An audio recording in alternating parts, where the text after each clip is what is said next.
Gold, trusted gold buyers. మీరు తాకట్టు పెట్టిన బంగారాన్ని విడిపించి ఈ రోజు ఉన్న మార్కెట్ ధరకు కొనబడను.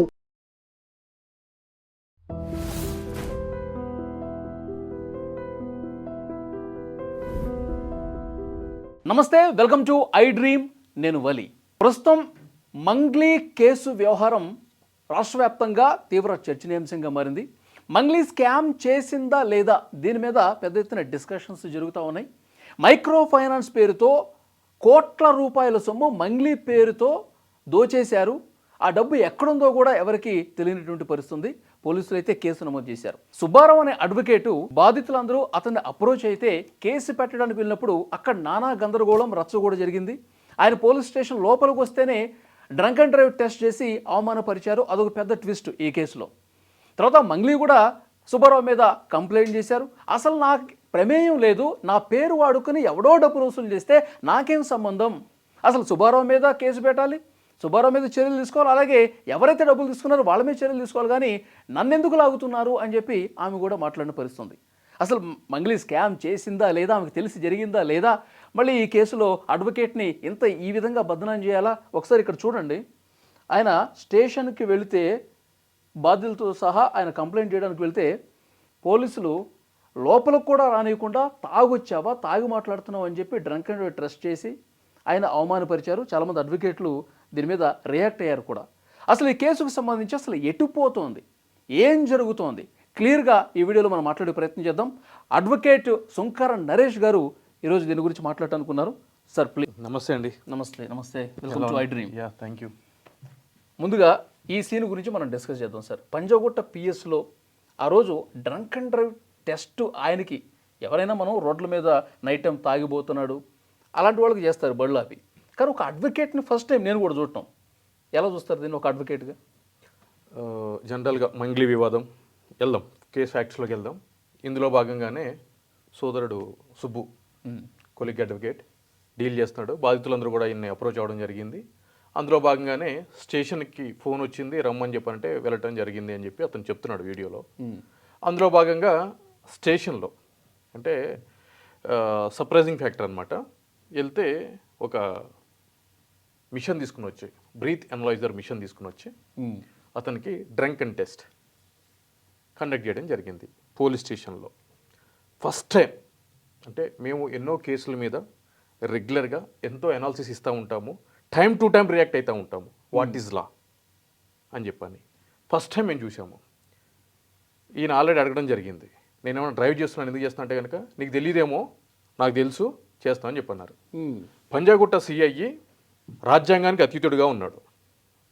పంజాగుట్ట సిఐ అంటే మన అంబేద్కర్ గారు రాసినటువంటి రాజ్యాంగానికి అతీతంగా వెళ్ళి అతను స్వయంగా ఒక పుస్తకాన్ని రెడీ చేసుకున్నాడు.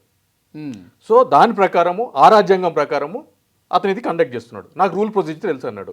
ఏం తెలుసు అంటే, యూనిఫామ్ మీద పడితే ఏదైనా మాట్లాడతావా, ఏదైనా చేస్తావా? Telangana state civil service rules, conduct rules 1964 rule number 26 ఏం చెప్తుంది? ఎవరైనా సరే ప్రభుత్వ ఉద్యోగి తన విధులు నిర్వర్తించేటప్పుడు తాగి ఉండటం కానీ, డ్రగ్ ఇన్ఫ్లుయెన్స్లో ఉండటం కానీ నేరము అని చెప్పని ఆ సర్వీస్ రూల్స్ చెప్తుంది. రూల్ ప్రొసీజర్ లేదుగా, నేను రూల్ ప్రొసీజర్ చెప్తున్నాగా, మరి నువ్వు చెక్ చేసుకున్నావా? నీ బ్లడ్ చెక్ చేద్దాం. నువ్వు మా అడ్వకేట్ని చెక్ చేసినావు కదా, ఇప్పుడు నీ బ్లడ్, నీ యూరిన్ని చెక్ చేద్దాం. అసలు రైట్ ఉంది కదా, ఎవ్రీవన్ హ్యాస్ టు క్వశ్చన్ కదా. సో మేము ఏమంటున్నాము, నువ్వు డ్రగ్ తీసుకున్నావేమో, నీ యూరిన్ని నువ్వు మందు తాగి ఉన్నావేమో, నువ్వు ఇవి నేను చెక్ చేస్తా అంటే నువ్వు యూనిఫామ్ ఉంటే కనుక నువ్వు అతీతుడువా? చట్టానికి లోబడి లేదా? ఈరోజు ఒక న్యాయవాది వెళ్తే మీరు డ్రంక్ అండ్ టెస్ట్ నిర్వహించారు. నేనేమంటున్నా అంటే అదే పోలీస్ స్టేషన్కి మంగ్లీ గారు వెళ్ళటం జరిగింది, కంప్లైంట్ ఇవ్వడం జరిగింది. మంగ్లీ గారికి మీరు నిర్వహించారా మరి డ్రగ్ టెస్ట్? లేదు. డ్రంక్ అండ్ టెస్ట్ నిర్వహించారా? ఈక్వాలిటీ బిఫోర్ లా కదండి. నువ్వెవడవి నీకు నిర్వహించి నాకు నిర్వహించకుండా ఉండడానికి? అంటే ఇప్పుడు ఇంకో విషయం కూడా చెప్తా. మంగ్లీ గారు అంతకుముందు ఫామ్ హౌస్లో ఏదో పార్టీ జరిగితే అక్కడ అయ్యో డ్రగ్స్ ఉన్నాయి, అయ్యి ఉన్నాయి, గాంజా ఉన్నాయి అని చెప్పని అన్నారు. బట్ ఐ డోంట్ నో, నాకు తెలియదు అది. ఇదే పోలీస్ డిపార్ట్మెంటు మీడియాని తీసుకుపోయి చెప్పింది. నేనేమంటున్నానంటే కనుక ఆవిడ తీసుకున్నారని చెప్పి నేను చెప్పట్లేదు. మీరు ఇతనికి డ్రగ్ టెస్ట్ నిర్వహించినప్పుడు ఆమెకి డ్రగ్ టెస్ట్ నిర్వహించారా? లేదుగా. మరి నిర్వహించాలి కదా, అర్థం ఏంటి? Drunk and drive test not drunk and drive, drunk test అంతే. ఎందుకంటే ఇతను అదే అడుగుతారు. డ్రంక్ అండ్ డ్రైవ్ అంటే కనుక మోటార్ వెహికల్ యాక్ట్లో 185లో క్లియర్గా పొందుపర్చుంది. అంటే మందు తాగి వెళ్ళకూడదు, 100 ml దాంట్లో బ్లడ్లో 30 mg కంటే ఎక్కువగా ఉంటే కనుక అది అతను ఆ బండి నడపడానికి అనర్హుడు అని చెప్పని క్లియర్గా చెప్తుంది. సో కాబట్టి చాలా నెసరీ ఇదంతా ఉంది. సో ఇక్కడ ఏంటంటే కనుక నడుచుకుంటా వస్తున్న వ్యక్తిని మార్నింగ్ టైంలో స్టేషన్ లోపల మాట్లాడి కిందకు వచ్చిన తర్వాత మిషన్ పెట్టి చెక్ చేస్తారు. ఓకే, నేనేమంటున్నా అంటే కనుక అంటే ఈయన అడ్వకేట్ గారి బిహేవియర్, ఆయన అరవటం, కొద్దిగా పెద్ద పెద్దగా కేకలు వేయటం, అక్కడ ఆయన బిహేవియర్ ఈయన తాగొచ్చాడా అని పోలీస్కి అనిపించిందేమో. మంగ్లీ గారు నడుచుకుంటూ వచ్చిన విధానం, మంగ్లీ గారు సాఫ్ట్గా మాట్లాడిన విధానం, ఆమె ఆడ మనిషి కాబట్టి ఆ అనుమానం రాకపోయి ఉండొచ్చేమో. రాదు అని నేను అంటున్నాను. ఎస్ ఐఎమ్ యూ, మీరు చెప్పేది నేను అంటున్నాను. మంగ్లీ గారు వస్తే రాదు అని అంటున్నాను. ఎందుకు అంటే కనుక సెలబ్రిటీ ఫేవర్ కాబట్టి అని అంటున్నాను. నేననేది అదే కదా మొత్తుకునేది. ఎవరికి చేయాలి టెస్ట్లు? Is the rule of law. మరి ఈ మీ ఫ్యాక్ట్ అంటున్నారు కదా, దీన్ని ప్రూవ్ చేయడానికి అడ్వకేట్ శంకర్ నరేష్ ఏం చేయబోతున్నాడు? ఇప్పుడు చాలా స్వేచ్ఛగా మీ అడ్వకేట్కి డ్రంక్ టెస్ట్ చేసినటువంటి పరిస్థితుల్లో అటు కూడా చెక్ చేయాలని చెప్తున్నటువంటి నేపథ్యంలో ఏంటి మీ కార్యాచరణ ఏంటి? కార్యాచరణ మీడియాకి పరిమితం అయిపోయి ఈ ఉపన్యాసాలు ఇవ్వటం వరకే పరిమితం అవుతుందా ఏంటి? ఏం చేస్తారు? ఎగ్జాక్ట్లీ, మంచి క్వశ్చన్ బ్రదర్. మీడియాకి వరకు పరిమితం అయ్యేటోడు కాదు శంకర్ నరేష్. శంకర్ నరేష్కి ఒక పేరు ఉంది, man of deeds not for words అని చెప్పని. మాటలు చెప్పేటోడు కాదు, చేసి చూపించేటోడు అని చెప్పని. సో ఆల్రెడీ ఆ విధంగా కండక్ట్ చేయాలి అని చెప్పని సదరు అధికారులకు కంప్లైంట్ ఇచ్చాము. మనకు తెలిసిన విషయమే. ఇంకొక రూల్ కూడా ఉంది, no person should be judge his in his cause అని చెప్పని ఒక ఫార్ములా ఉంటుంది. అంటే మీ మీద ఆరోపణ వచ్చినప్పుడు మీ కేసుని మీరు విచారించుకొని నేను నిర్దోషిని, నేను సాంప్రదాయని, సుప్పిని అనడానికి ఉండదు. That is the law. So దానికి ఒక ప్రొసీజర్ ఉంటుంది. సో నా దగ్గర అధికారం లేదు. మొదటగా నేను ఒక సామాన్యుడిని, దాని తర్వాత ఒక అడ్వకేట్ని. నేను పని చేపియాలి అంటే కనుక ఒక ఎగ్జిక్యూటివ్ బాడీ తోటి, ఒక ఎన్ఫోర్స్మెంట్ ఏజెన్సీ తోటి నాకున్న ఒకే ఒక ప్లాట్ఫామ్ ఏంటి అని అంటే కనుక జ్యుడిషియరీ. సో ఈరోజు మీరు ఇంత అడవాడు చేసే మీరు ఒక 10 రోజుల తర్వాత 20 రోజుల తర్వాత నేను వెళ్ళి కోర్టుకి వెళ్ళి డైరెక్షన్ తీసుకొస్తే మీరు వస్తారా? మీరు రారు. ఎందుకంటే దాంట్లో అంత స్పైస్ ఉండదు. న్యూస్లో స్పైస్ అయిపోయింది కదా. అందుగురించి ఇప్పుడు స్పైస్ ఉంది కాబట్టి ఇప్పుడు మాట్లాడుతున్నా, అప్పుడు పని చేస్తా. ఓకే, ఐ హోప్ మీరు పని చేసినప్పుడు దానికి సంబంధించినటువంటి ఆ ఫలాలు వచ్చినప్పుడు డెఫినెట్గా మీతో మళ్ళీ మేము ఇంటర్వ్యూ తీసుకుంటాం. మీరు ఎట్లా పోరాటం చేశారు, వీళ్ళకి టెస్ట్ చేసే విధంగా ఎంతవరకు మీరు కార్యక్రమం చేస్తారో వాటి కూడా మేము టెలికాస్ట్ చేస్తాం. బాధితులందరూ రోడ్ల మీదకి వచ్చి ఆందోళన చేస్తున్నారు సార్, ఇంకా వాళ్ళకి న్యాయం జరగదా? ఎగ్జాక్ట్లీ. ఇక్కడ గత 10 రోజుల నుంచి ఈరోజు నేను కింద నుంచి వచ్చాను, నేను మీ బిడ్డని, మీ మీడియానే నన్ను ఇంతవరకు తీసుకుని వచ్చింది, బాధితులను చూస్తే నాకు బాధేస్తుంది, దీంట్లో నాకు ఏం సంబంధం లేదు, మా తమ్ముడు ఇన్నోసెంట్ అని చెప్పి ఈ మాటలన్నీ చెప్తున్న మంగ్లీ గారు ఎవరైతే ఉన్నారో బాధితులందరూ క్లియర్గా చెప్పడం జరుగుతుంది. కంప్లైంట్లు ఇవ్వడం జరిగింది. సో నేనేమంటున్నా అంటే సదరు పోలీస్ అధికారులు ఇంత జరుగుతున్నప్పుడు అది 100 కోట్ల స్కామా, 150 కోట్ల స్కామా, అసలు స్కామే లేదనుకుందాం. స్కామ్ లేకపోతే బాధితులు ఎందుకు వస్తారు అని అనుకుందామండి. ఓకే, లెట్ us assume కొద్దిసేపటికి ఇది చాల్సిన బాధ్యత ఎవరిది? డిపార్ట్మెంట్ది, ఎన్ఫోర్స్మెంట్ ఏజెన్సీస్ అంటే పోలీసు వాళ్ళది. ఇప్పుడు వరకు ఏం చేశారు?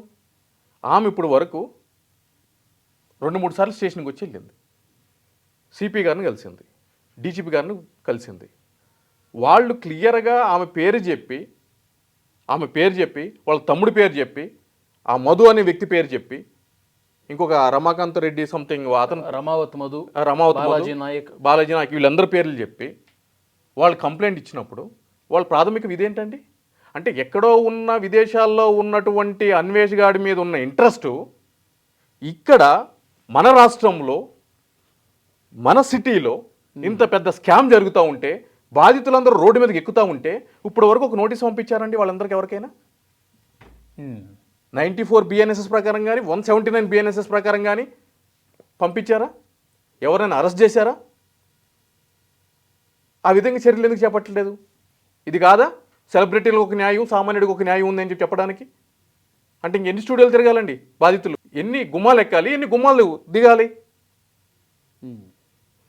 ఇప్పుడు మంగ్లీ గారు చెప్తా ఉన్నారు, అసలు నా పేరు వాడుకున్నారు, నేను ఎక్కడ నా ప్రమేయం లేదు, బాధితులు నేను కలిసినట్టు కానీ బాధితుల దగ్గర డబ్బులు తీసుకున్నట్టు కానీ ఎప్పుడు కూడా అసలు ఒక్క రికార్డు కూడా లేదు. కానీ నా పేరు తీసుకొచ్చి చేస్తూ ఉన్నారు. నాకేంటి సంబంధం?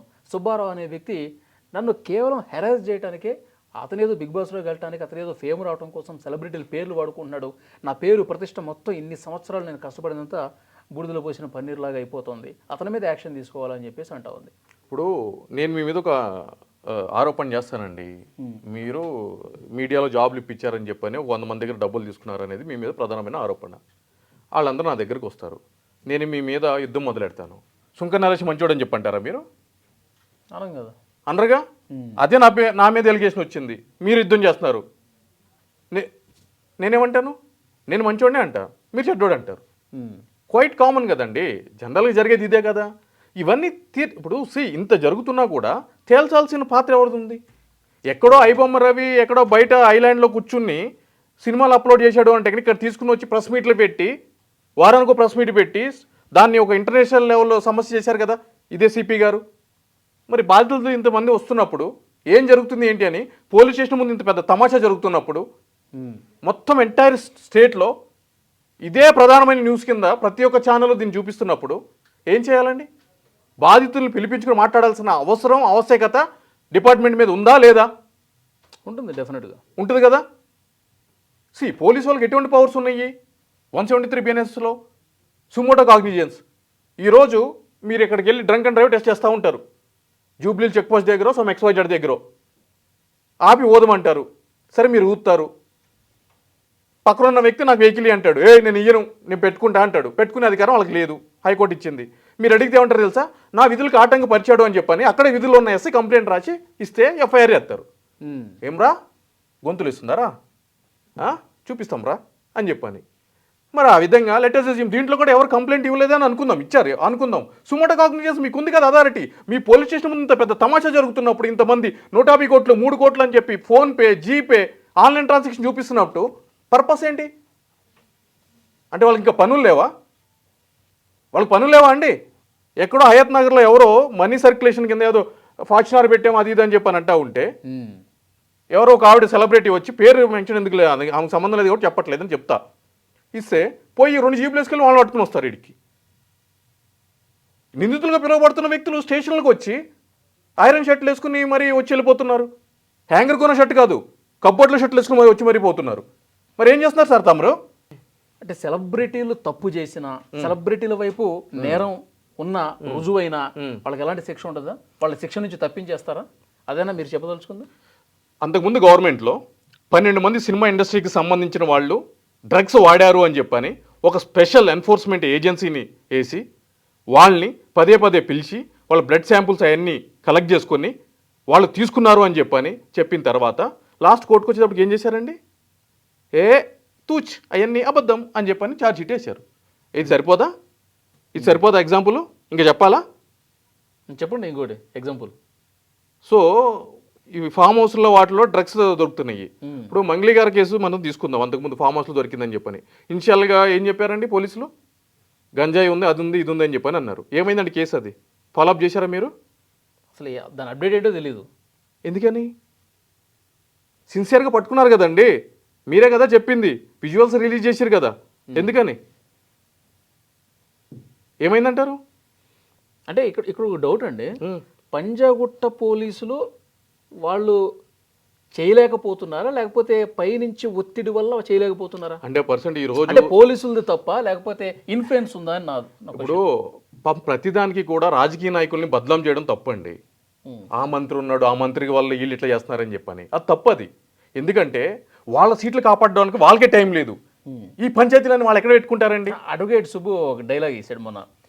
ఏది ఈ కేసులో ఒక కేంద్ర మంత్రి పేరు వస్తూ ఉంది, ఒక ఎమ్మెల్యే కొడుకు కూడా ఇన్వాల్వ్మెంట్ ఉన్నట్టుగా వాళ్ళ ప్రస్తావన వస్తుంది. సో పొలిటికల్ ఇన్ఫ్లుయెన్స్ గట్టిగా వస్తుంది కాబట్టి బాధితులకు ఏమైనా న్యాయం జరుగుతుందా లేదా అని చెప్పి ఒక ఆందోళన ఉందని చెప్పి అన్నాడు. ఎగ్జాక్ట్లీ అన్నారు. అంటే ఫోన్ చేశారు, నాకు ఫోన్ చేశారని చెప్పని అన్నారు. కేంద్ర మంత్రి నుంచి అదేవిధంగా ఎమ్మెల్యే కొడుకుతో ఫోన్ చేయించారు, మిగిలిన వాళ్ళతో కూడా ఫోన్ చేయించి బెదిరించడానికి ప్రయత్నించారని చెప్పని అన్నారు. నేనేమంటున్నాను అని అంటే కనుక ఈరోజు అంటే ప్రతి ఒక్క విషయాన్ని నేను అనేది అది ఏంటి అంటే కనుక కంప్లైంట్ ఇవ్వకుండా ఉండడానికి ఆయన చెప్పింది. నేను ఇక్కడ మాట్లాడుతుంది ఏంటి అని అంటే కనుక కంప్లైంట్స్ ఇచ్చారు, బాధితులు వెళ్ళారు, కలిశారు, ఇక్కడ ఇన్వెస్టిగేషన్ ప్రాపర్గా జరుగుతుందా జరగదా అనేది ఒక ప్రధానమైన కన్సిడరేషన్. కేసు పెట్టడానికి వెళ్ళే టైంలోనే కొంచెం ఒత్తిడి పనిచేసినప్పుడు ఆ ప్రాసెస్లో ఎందుకు ఉండదు అనుకుంటున్నాం. ఎగ్జాక్ట్లీ. అయితే ఇక్కడ ఒక సామాన్యులు అనుకోండి, మీరు అన్నట్టు అబ్సల్యూట్లీ అది నీరు గారిపోతుంది. ఒక అడ్వకేట్ ముందుండి నడిపిస్తున్నాడు కాబట్టి ఆ ప్రాసెస్లో ఎక్కడ డివేట్ అయినా కూడా దానికి ప్రత్యామ్నాయం ఏముంటుందో తెలుసు కదా. ఇప్పుడు సామాన్యుడిగా అంటే కనుక చట్టం తెలియకపోవచ్చు, ఒక అడ్వకేట్గా ఉండేది కనుక అతనికైతే తెలుస్తుంది కదండి ఎస్, ఎలా వెళ్తుంది ఏంటి వెళ్తుంది అని చెప్పని. ఓకే. సో నేను ఏమంటానంటే సెలబ్రిటీలు వచ్చి కేసు పెట్టినప్పుడు మినిస్టర్లకు ఫోన్ చేస్తారా, సార్ ఈ సెలబ్రిటీ వచ్చింది, బిగ్ బాస్ కంటెస్టెంట్ వచ్చింది, కేసు పెట్టింది, ఎఫ్ఐఆర్ చేసామంటారా అని చెప్పని సిఐ ఫోన్ చేసి అడుగుతాడా మంత్రికి? అంత ఉండకపోవచ్చు, ఉండదు కదా. వాళ్ళు యూనిటరల్గా వాళ్ళే చేసుకుంటున్నారు కదా, ఆ డిస్క్రిషనరీ పవర్ మీదే చేస్తున్నారు కదా. అది దాని గురించి నేను ఇది చెప్పబోతున్నా, ఇది సైడ్ చేసిన ఎందుకంటే దాని గురించి ఓకే ఇన్ఫ్లుయెన్స్ ఉంది. ఇన్ఫ్లుయెన్స్ ఉంది కాబట్టి సరిగా విచారణ జరగదు అంటారు. ఎగ్జాక్ట్లీ. సో ఇది జరగాలి అని అంటే కనుక ఒక స్పెషల్ ఇన్వెస్టిగేషన్ టీమ్ని కాన్స్టిట్యూట్ చేయాల్సిందే. ఈరోజు ఒక ఫోన్ ట్యాపింగ్ కేసుని ఏ విధంగా అయితే కనుక ప్రతిష్టాత్మకంగా తీసుకున్నారో ఆ విధంగానే ఒక స్పెషల్ ఇన్వెస్టిగేషన్ టీంని తీసుకుని ఈ బాధితులందరూ స్టేట్మెంట్లు రికార్డ్ చేసి తక్షణ అరెస్టులు జరగాలి. ఏం జరుగుతుందండి, 10 రోజుల నుంచి జరిగితే కూడా అరెస్ట్ లేడు. ఆడు కన్ఫెషన్ స్టేట్మెంట్లు ఇస్తాడు బయటకు వచ్చి, వాళ్ళకి సంబంధం లేదు వీళ్ళకి సంబంధం లేదని మ్యాటర్ని డైవర్ట్ చేస్తున్నారు. ఆ అమ్మాయికి బాధితురాలు కాదు, ఈ వేరే సంబంధాలు ఉన్నాయని చెప్పని. అంటే ఏంటి, మనుషుల యొక్క మైండ్ సెట్ని పక్కదోవ పట్టించి చేసిన తప్పుని కప్పిపుచ్చుకుందాము అని అంటే కనుక అవుతుందా అది? వాళ్ళు చూడండి, వాళ్ళు పాపం వాళ్ళు ఫైనాన్స్లు తెచ్చుకున్నారంట, బయట నుంచి తెచ్చుకున్నారంట. ఇప్పుడు పాప సొమ్ము కదండి, వాళ్ళు కూలీ నాలి చేసుకుని సొమ్ముని. ఎగ్జాక్ట్లీ, వాళ్ళు పొలం పనులు చేసుకుంటూ ఆ కూలి పనులు చేసుకుంటూ రూపాయి కూడబెట్టి ఇక్కడ పెడితే ఏదో చిన్న ఆశ ఉంటుంది వాళ్ళకి, అరే వడ్డీలు కొంచెం బాగా వస్తాయి. మీకు ఫేమ్ ఉంది, మీరు కష్టపడి వచ్చారు, అడ్మిటెడ్ ఫ్యాక్టు, మేము కాదనము. కానీ మీ పేరు చెప్పుకొని మీ ఇన్వాల్వ్మెంట్ తెలుసు, ఇప్పుడు మీకు ఏం జరిగింది ఏంటి అనేది టైం టు టైం మీకు తెలుసు. ఈ విధంగా జరిగినప్పుడు మీ తమ్ముడితో తిరిగినప్పుడు మా బంజారా బిడ్డ అని చెప్పి అన్నం తింటే ఫోటోలు తీసుకున్నాడు. ఆబ్వియస్లీ నాతో కూడా ఫోటోలు తీసుకుంటారు, నాతో తిరిగినాడు కూడా దొంగతనం చేస్తుంటాడు, దొరుకుతూ ఉంటాడు. దట్ డస్ మీన్ దట్ నేను కూడా దాంట్లో ఉన్నానని కాదు, ఒప్పుకోవాల్సిన విషయం. కానీ తెలిసినప్పుడు ఏం చేయాలి? వాళ్ళ మీద యాక్షన్ తీసుకునే విధంగా ప్రయత్నం చేయాలి కదండి. ఈ ఇన్సిడెంట్ అయిపోయిన తర్వాత ఎందుకు అప్రూవర్గా మారాడు అంటే ఏం జరిగింది తెరవెనుక? ఎవరిచ్చారు మీకు అడ్వైజ్? అది అంటే మంగ్లీకి తెలిసే ఆమె నాలెడ్జ్లో ఉండే ఇదంతా జరిగిందని చెప్పి నేను భావిస్తున్నాను. ఇప్పుడు ఆమె ఫస్ట్ డే 1 నుంచి కూడా రమావతి మధు ఎవరో నాకు తెలియదు, బాలాజీ నాయక్ ఎవరో, అసలు ఎవరండి వాళ్ళతో నాకు ఏం సంబంధం అండి, అసలు నేను చూడలేదు ఫస్ట్ డే ఆమె చేసినటువంటి వ్యాఖ్యలు ఇవి. ఇప్పుడేమో తర్వాత ఏమన్నారు మీరు చెప్పండి, సీక్వెల్గా చెప్పండి. తర్వాత ఏమన్నారు? ఫస్ట్ తెలియదు అన్నారు, తర్వాత వాళ్ళు రమావతి మధు వాళ్ళు నాకు తెలుసు కాంగ్రెస్లో దేంట్లో తిరుగుతారు, ప్రోగ్రామ్కి వెళ్ళినప్పుడు మా బంజారా బిడ్డలు కాబట్టి నేను ఫోటో దిగినంత మాత్రం నాకు అవుతుందా అని చెప్పి నెక్స్ట్ డే, థర్డ్ డే నేను కంప్లైంట్ ఇచ్చాను వాళ్ళ మీద నార్సంగి పోలీస్ స్టేషన్లో, అది ప్రెస్ కోడ్ రిలీజ్ చేయమన్నాను కానీ చేయలేదని చెప్పని థర్డ్ డే. అసలు ఫస్ట్ వీళ్ళ మీద కంప్లైంట్ చేయాలి కదా ఫస్ట్. ఎగ్జాక్ట్లీ. అంటే రోజుకు ఒక వర్షన్ చేంజ్ అవుతా ఉంది. ఇప్పుడు ఎలిగేషన్స్ నా మీద కూడా ఉన్నాయండి, ఎలిగేషన్స్ ఉన్నాయి. ఒక ప్రెస్ మీట్ పెట్టాను, చెప్పాను, పక్కన జరిపాను. పెట్టిన తర్వాత కూడా తమాషా చేశారు. నాదేం పోతుంది, రోజు స్నానం చేసేటప్పుడు ఇన్ని పోతాయి, దాంట్లో 1-2 అనుకున్నా ఎలిగేషన్స్. అన్నిసార్లు చెప్పాల్సిన అవసరం ఏముంది? మీరు అన్నిసార్లు బయటకు వస్తున్నారంటే ఏదో ఉందనే కదా అర్థం. ఎవ్రీ టైం ప్రెస్ మీట్ పెట్టాల్సిన అవసరం ఏముంది? ఇంకా చాలామంది ఇప్పుడు సుబ్బారావు చూపించినటువంటి ఎవిడెన్స్లో ప్రధానంగా Mangli first time conference call కలిపారంట. ఒక మ్యూజిక్ డైరెక్టర్ కాన్ఫరెన్స్ కాల్ కలిపినప్పుడు కార్తీక్ మాట్లాడాడు కదా, ప్రైవేట్ ఛానల్ మాట్లాడారు కదా. రమావత్ మధు ఆ కాల్లో ఉన్నాడు. దాని తర్వాత సీరియస్గా హై టోన్తో మాట్లాడాడు అని చెప్పి కూడా అతను చెప్తున్నాడు, వేరే టీవీ ఛానల్లో చెప్పాడు, నేను చూశాను, విన్నాను. అంటే తెలిసి కూడా మంగ్లీ దాచింది అనేది ఇక్కడ పబ్లిక్ కూడా క్లియర్గా అర్థమైంది. ఎస్. నెక్స్ట్ ఏం జరగబోతుంది? అడ్వకేట్ సుబ్బు అయితే నా దగ్గర పక్కా ఆధారాలు ఉన్నాయి, అన్ని ఆధారాలు ముందు పెట్టే నేను యుద్ధానికి దిగానని చెప్పి ఆయన చెప్తా ఉన్నాడు. ఆయనే కాదండి, పాపం మీకు వెనక బాధితులందరూ ఉన్నారు. వాళ్ళు చెప్పింది వాళ్ళని ఏదో దాగబెట్టి ఈయనేదో బయటకు వచ్చి చేస్తున్నది కాదు కదా, వాళ్ళందరూ మాట్లాడుతున్నారు కదండి. మన మీడియా కూడా సంథింగ్ ఏదో ఇంటర్వ్యూలు కూడా చేసినట్టుంది బాధితులతోటి, క్లియర్ కదా. సో చూద్దాం, ఇంకా ఇన్వెస్టిగేషన్ మీరు అన్నట్టు నడకన సాగుతుందా లేకపోతే వేగంగా జరుగుతుందా, వాస్తవాలు వెలుగులోకి వస్తాయా, ఆ తర్వాత డెఫినెట్గా మళ్ళీ ఒకసారి మనం మాట్లాడదాం. Thank you very much. Thank you అండి. ఇది ఈ వీడియో మీద తప్పకుండా మీ అభిప్రాయాన్ని కామెంట్ రూపంలో తెలియజేయండి. Subscribe iDream. And please subscribe to iDream. For more videos, subscribe to iDream. Please like, share and subscribe to the channel. Congratulations, iDream. subscribe to iDream. Subscribe to iDream. So subscribe to iDream Media. iDream ki iDream team అందరికి huge congratulations. Please subscribe iDream Media. Please subscribe to iDream. Subscribe iDream. Please subscribe to iDream. iDream అంటే నా కళల ఛానల్ను subscribe చేసుకున్న నోరు తిరుగుతలేదు, మీరైతే గంట గుర్తు కొట్టండి. For more such videos, please subscribe to iDream. Subscribe to iDream. Please subscribe to iDream. Please subscribe iDream Media. Please do subscribe to iDream. Please subscribe to iDream Media. For best entertainment and information, please subscribe iDream. And don't forget to subscribe to iDream.